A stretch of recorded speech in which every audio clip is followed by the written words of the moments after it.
Carta aos Romanos. Capítulo 8.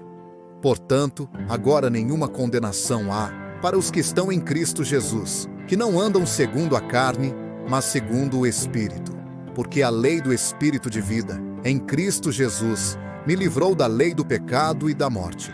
Porquanto o que era impossível à lei, visto como estava enferma pela carne, Deus, enviando o seu Filho em semelhança da carne do pecado, pelo pecado, condenou o pecado na carne, para que a justiça da lei se cumprisse em nós, que não andamos segundo a carne, mas segundo o Espírito.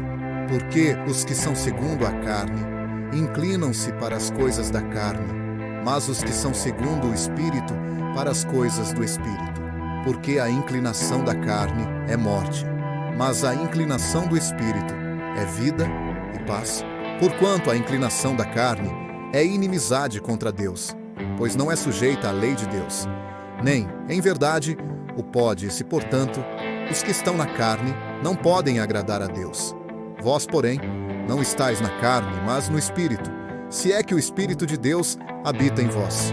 Mas, se alguém não tem o Espírito de Cristo, esse tal não é dele.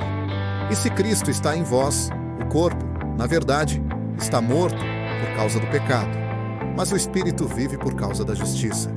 E se o Espírito daquele que dentre os mortos ressuscitou a Jesus habita em vós, aquele que dentre os mortos ressuscitou a Cristo, também vivificará os vossos corpos mortais, pelo seu Espírito que em vós habita.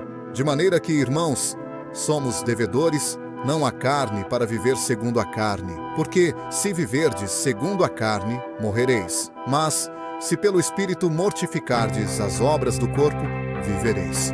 Porque todos os que são guiados pelo Espírito de Deus, esses são filhos de Deus. Porque não recebestes o espírito de escravidão, para outra vez estardes em temor, mas recebestes o espírito de adoção de filhos, pelo qual clamamos: Abba, Pai. O mesmo Espírito testifica com o nosso espírito que somos filhos de Deus. E, se nós somos filhos, somos logo herdeiros também, herdeiros de Deus e co-herdeiros de Cristo. Se é certo que com Ele padecemos, para que também com Ele sejamos glorificados. Porque para mim, tenho por certo que as aflições deste tempo presente não são para comparar com a glória que em nós há de ser revelada. Porque a ardente expectação da criatura espera a manifestação dos filhos de Deus. Porque a criação ficou sujeita à vaidade, não por sua vontade, mas por causa do que a sujeitou, na esperança de que também a mesma criatura será libertada da servidão da corrupção, para a liberdade da glória dos filhos de Deus. Porque sabemos que toda a criação geme e está juntamente com dores de parto, até agora. E não só ela, mas nós mesmos, que temos as primícias do Espírito, também gememos em nós mesmos, esperando a adoção, a saber, a redenção do nosso corpo. Porque em esperança fomos salvos. Ora, a esperança que se vê não é esperança, porque o que alguém vê, como o esperará?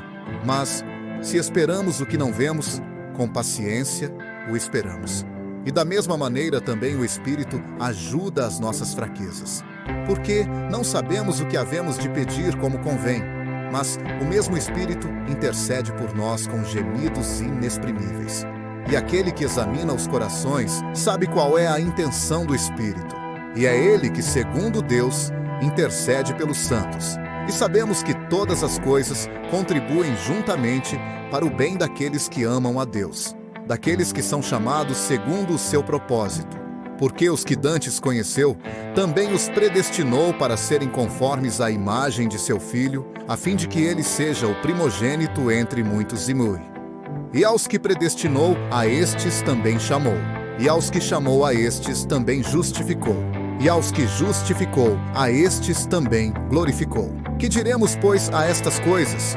Se Deus é por nós, quem será contra nós? Aquele que nem mesmo a seu próprio Filho poupou, antes o entregou por todos nós, como nos não dará também com ele todas as coisas? Quem intentará acusação contra os escolhidos de Deus? É Deus quem os justifica. 4. Quem é que condena?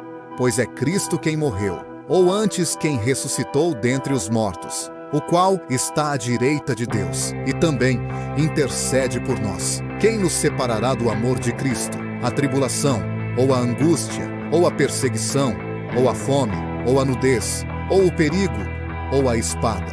Como está escrito: por amor de ti, somos entregues à morte todo o dia. Somos reputados como ovelhas para o matadouro. Mas em todas estas coisas, somos mais do que vencedores, por aquele que nos amou. Porque estou certo de que nem a morte, nem a vida, nem os anjos, nem os principados, nem as potestades, nem o presente, nem o porvir, nem a altura, nem a profundidade, nem alguma outra criatura nos poderá separar do amor de Deus que está em Cristo Jesus, nosso Senhor. E aí, o que você achou desse conteúdo? Conte para nós nos comentários. Queremos muito saber a sua opinião. E não se esqueça, se você gostou deste vídeo, deixe o seu like, compartilhe com quem você ama e se inscreva no canal para continuar acompanhando mais histórias impactantes da Bíblia. Muito obrigado por estar conosco e até o próximo vídeo. Que Deus abençoe você.